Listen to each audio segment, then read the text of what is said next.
नमस्कार मित्रों, आपका डॉक्टर आलोक चांठिया AIRO इंडिया चैनल पर स्वागत है। अक्सर जब आप रात में ट्रेन में सफ़र करते हैं तो यह सोच के आप अपना रिजर्वेशन कराते हैं कि आराम से सोते हुए जाएंगे। लेकिन आपने यह भी देखा होगा कि जब भी आप सो रहे होते हैं तो बीच रात में कोई एक TT आएगा, ट्रेन टिकट एग्जामिनर, जिसको TTE कहते हैं, और वो कहेगा अपना टिकट दिखाइए। अब बीच रात में जब आपकी नींद टूट जाती है तो क्या होता है ये आप बखूबी जानते हैं।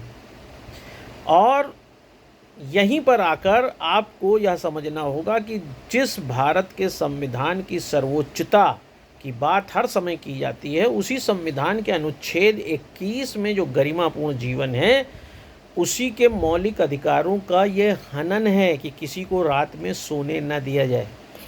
यह बात सामने आई इन्फोर्समेंट डायरेक्टरेट ED, आजकल यह नाम बहुत प्रचलित है और आप भी इससे परिचित होंगे, ने जब एक व्यवसायी राम इसरानी के घर पर छापा मारा और रात में करीब पूरी रात सुबह 3:30 बजे तक उनके घर पर जांच और इंक्वायरी चलती रही, उनका बयान चलता रहा। बाद में राम इसरानी द्वारा बम्बई हाई कोर्ट में अगस्त 2023 में की गई कार्यवाही के अगेंस्ट में एक याचिका दायर की गई और उस याचिका में 64 साल के राम इसरानी ने इस बात का दावा किया कि उनको रात में सोने नहीं दिया गया और इस तरह से उनके फंडामेंटल राइट्स को वायलेट किया गया है। बॉम्बे हाई कोर्ट ने 16 अप्रैल 2024 को अपना निर्णय दिया। उसमें उन्होंने ED द्वारा की गई कार्यवाही को तो अलग रखा, लेकिन ED को इस बात की चेतावनी दिया कि आप किसी भी व्यक्ति के सोने के नैसर्गिक मौलिक अधिकार का हनन नहीं कर सकते हैं।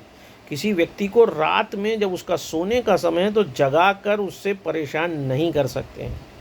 यहाँ पर आपको यह समझने की आवश्यकता है कि भारतीय रेल में भी यह व्यवस्था है कि यदि कोई व्यक्ति रात में सफ़र कर रहा है तो ट्रेन में जब वो बैठा तो उसके आधे घंटे के अंदर ट्रेन टिकट एग्जामिनर आके आपका टिकट चेक कर लेगा।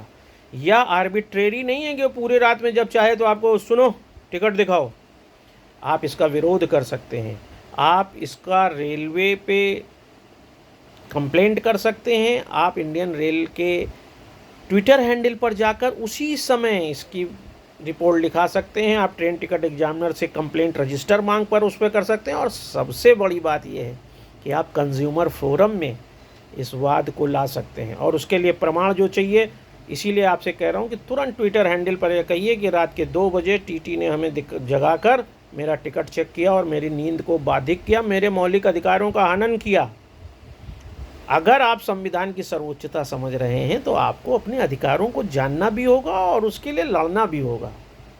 नहीं तो केवल संविधान की सर्वोच्चता की लड़ाई राजनीति के लिए करते रहने से एक नागरिक को क्या मिल रहा है।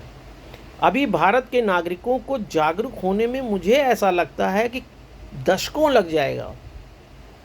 केवल ये जान लेना कि संविधान में अनुच्छेद कितने हैं और उस अनुच्छेद का लाभ न लेना, मुझे लगता है कि यह एक बहुत ही पीड़ादायी बात है। इसलिए आप आज के बाद जब भी ट्रेन में सफ़र करें, रात में सफ़र करें, तो इस बात को सुनिश्चित करें कि आपकी नींद को बाधित तो नहीं किया गया। कोई भी दुनिया में बाधित नहीं कर सकता। नींद एक नैसर्गिक गुण है और आपको तो मालूम ही है कि जब आप रात में सोते हैं तभी शरीर की सारी क्रियाएं, सारी टूट फूट सही होती है, शरीर में एंटीबॉडी बनता है। और ऐसे में अगर कोई आपकी नींद को तोड़ देता है तो वह एक क्रूरता है। आप उस क्रूरता के विरुद्ध आवाज़ उठाइए, रेल के 139 पर अपनी कंप्लेंट दर्ज कराइए, उन्हें बताइए कि आपके साथ यह क्रूरता हुई है। ट्विटर हैंडल पर तत्काल उस TT का नाम पूछकर उसको अपडेट करिए कि फलां TT ने रात के 2 बजे मेरी नींद को बाधित किया है।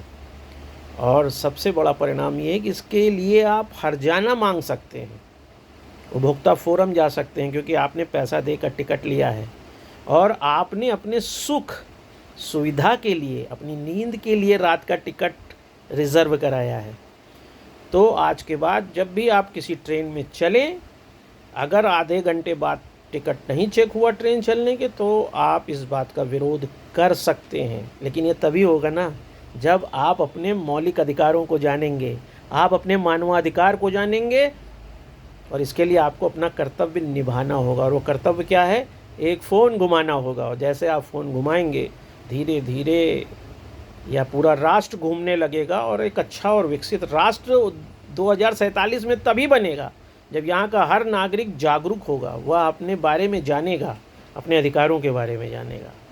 तो आप भी राम इसरानी की तरह न्यायालय के माध्यम से, उपभोक्ता फोरम के माध्यम से, ट्विटर हैंडल के माध्यम से, 139 नंबर के माध्यम से, रेल में रात में यात्रा करते समय अपनी नींद बाधित करने वालों के विरुद्ध आवाज़ उठाइए और अपने अधिकारों को सुरक्षित करिए। अगर यह बात आपको समझ में आ रही थी, इसे दूर तक ले जाइए, ताकि अखिल भारतीय अधिकार संगठन अपने उद्देश्यों में पूर्णता प्राप्त कर सके और आलोक चांटिया फिर से आपसे कोई नई बात कर सके। नमस्कार।